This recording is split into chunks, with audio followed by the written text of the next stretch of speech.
Ito po yung nakuha ko sa tip box. 500. May sukli pa silang 47. Oo. Oh, ito naman. Teka lang.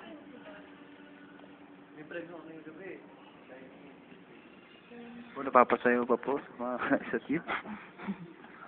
Yan po ang hatian natin. Dokumentary to, te. Ayan po. Ito po yung... 477. May utang ka ng 100. 477 ka na lang. Hindi na po masama, 477 para sa isang linggo. Pwede na rin po. Oo, pwede na. Sige. Pwede na rin pang ano sa pamilya. At least meron. Wala naman, no? O, asan ibig? Ayos na po yung hatian namin. Hindi kasi ang ano natin. Hindi nagkakagulo-gulo lang po sila kasi nakakadayaan po yata. Tignan po natin.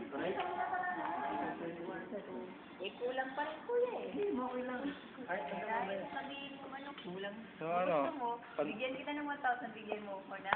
Ay, basta ko na yun. Sinarahan po. Ayan, ganyan po sila. Nagkakatampuhan dahil sa tip. Ay, bigyan mo na lang ng 100. So ano naman? Alawan sa Ano bukas. masasabi mo? Pantay-pantay ba ang hatian nyo dito? Opo. Ay, may lumamang po isa. Si Sino? Chef Mark. 25 cents lamang. Nagbigay siya Hindi ng pwede 22. ang ganyan, chef. 25. Ikaw, Shara. Patingin mo. Si Shara po, uwi na po yan eh. 300 sa'yo.